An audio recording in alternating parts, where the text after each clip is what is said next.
What's going on, guys? Today I'll be counting down the top 10 current day point guards in the NBA. Keep in mind that this is my opinion on who the best are in the league. Agree with me, disagree with me. Let's jump right into it. At number 10, we have Reggie Jackson of the Detroit Pistons. Reggie has been a great pickup by the Pistons since acquiring him at this time last season at the NBA trade deadline. With the injury to Brandon Jennings, the Pistons looked to Reggie to fill the role of starting point guard, and he did not disappoint them. Right now, he's averaging 19.1 points per game, 6.2 assists, and 3.4 rebounds. He is also helping the Pistons try to reach the playoffs for the first time since the 2009-2010 season, hoping that him and his team can finish out the season on a good note. Following Reggie Jackson at number 9, we have Rajon Rondo of the Sacramento Kings. Some of you may not want Rondo on this list because he doesn't score enough and the Kings aren't in the playoffs right now, or maybe you just don't like Rondo. But Rondo has everything you want in a point guard. He can pass, he can steal, he plays incredible defense and has great floor vision.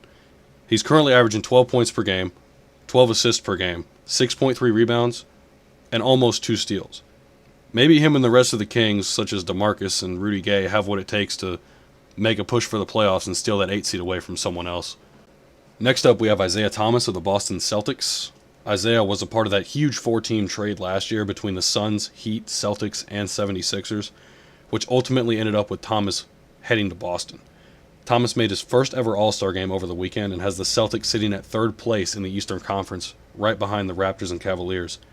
He is currently averaging 21.5 points per game, 6.6 assists, to go along with 3 rebounds. Don't be surprised if him and the Celtics are able to make a run in the playoffs this year. Not bad for someone that was picked last overall in the NBA draft. Following Isaiah, we have Blazers star and point guard Damian Lillard. Damian has been a star from day one since arriving in Portland. He brings a lot of energy and excitement to a small market town, especially with some incredible playoff performances over the past couple years. Since losing his teammates over the offseason, such as Lopez, Aldridge, and Batum, he's still trying to get the Blazers back to the playoffs with CJ McCollum and Mason Plumlee. It's going to be tough, but they might be able to get it done. And he'll continue to be a great player in this league for years to come. I mean, he's averaging 24 points per game, 7.3 assists, and 4.4 rebounds. Now, some of you may be asking, well, why is he so low on this list? Well, the Blazers aren't doing that well right now, so it's hard to rank him higher than a John Wall or a Kyle Lowry or a Kyrie Irving, even though Kyrie hasn't been playing that much this season. I mean, he only has a few games under his belt, but if the Blazers had a better record, then Damian would be higher on this list. At number 6, we have Kyle Lowry of the Toronto Raptors. The Raptors in general have been having an incredible season this far.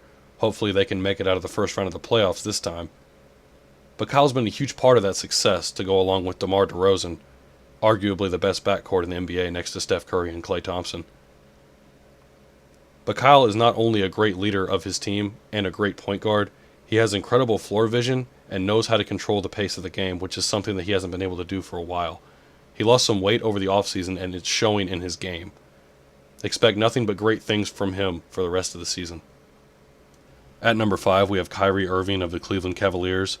Now, this guy has been an absolute beast since entering the league, and ever since LeBron James came back to Cleveland, it's only gotten better for him and the Cavs.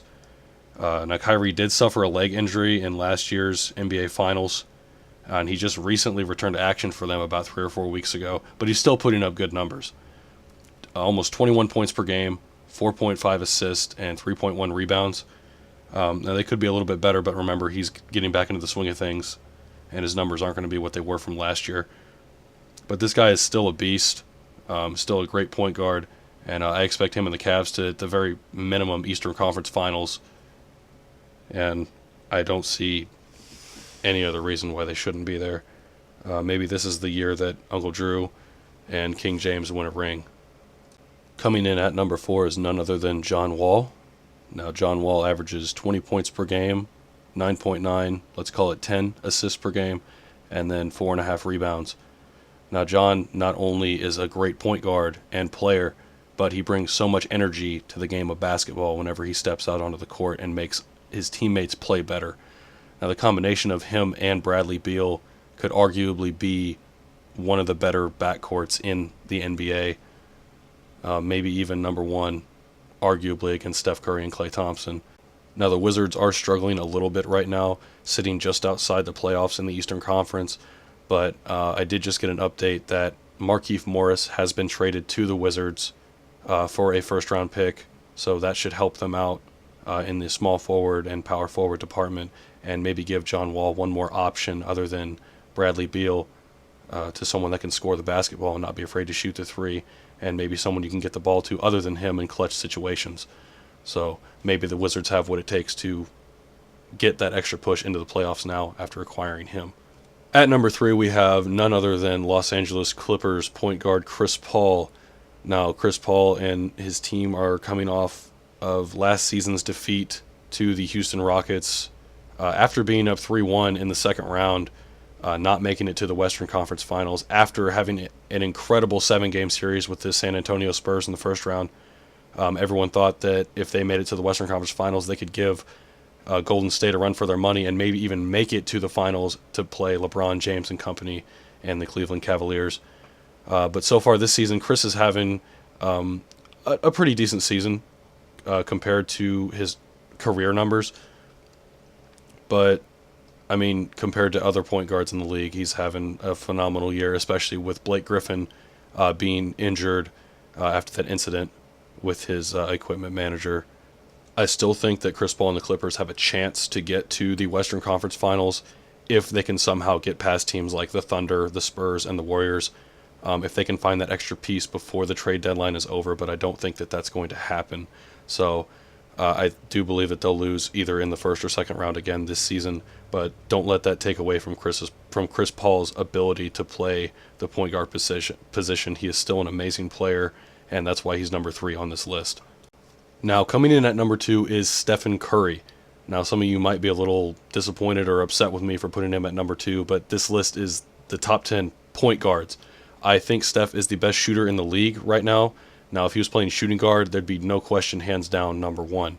The man is averaging 30 points per game, 6.5 assists, and 5.3 rebounds. I mean, these stats are MVP status, ridiculous. Him and his team have a really good chance at breaking the 95-96 Bulls record of 72-10.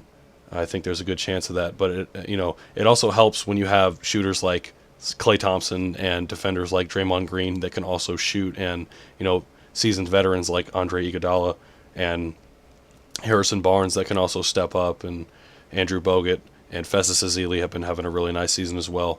But Stephen Curry has a really good chance of winning that MVP again. I'm pretty sure that he's definitely the front runner for that award. But the man is an absolute beast, and I don't think anyone expected that from him coming out of college or his first few seasons in the NBA. But he is definitely having a ridiculous season. A lot of people even think that him and the Warriors might go back-to-back on championships this year, and it's hard to argue that, but we'll see what happens.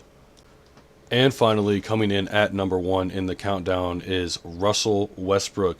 This man is an absolute animal. He plays with so much passion and so much energy. He just makes everyone around him play better. I mean, this is like a better version of John Wall. He throws down vicious slams. He's got a little bit of a three-point shot on him. I mean, he's a double-double machine. He's got 36 so far on the season to go along with 8 triple-doubles. This guy is just an absolute terror. I mean, 24.1 points per game, 10 assists per game, 7.6 rebounds per game, almost 1.5 steals and 1.5 blocks. Guys, keep in mind, this is a point guard, and he does absolutely everything. I know some of you guys are going to be a little upset that I put him ahead of Steph because Steph scores so many points and he gets more steals than Russell does, but Russ has the advantage because he does it on every single part of the stat sheet, and that's why he's number 1 on this list. And don't count the Thunder out when it comes playoff time. I know that they're 3rd in the Western Conference right now, and I know that the Spurs and the Warriors are hot. I mean, absolutely blazing right now, especially the Warriors. But do not count out the Thunder come playoff time, because I think they have a legitimate shot to get to the NBA Finals if Russell Westbrook keeps playing this kind of basketball and KD starts to heat up and they get everyone else involved, like Serge Ibaka and Enes Kanter. And if their bench can help them out a little bit scoring-wise, I think they have a really good shot at making it back to the NBA Finals. Anyway, guys, that's going to wrap it up for this countdown video. If you enjoyed this countdown video and would like to see more videos like this, go ahead and hit that subscribe button at the bottom of this video. Go ahead and leave your comments in the comment section below. Agree or disagree, who would you have on this list, or who do you think doesn't belong on this list? Go ahead and let me know. Anyway, until next time, have a good one.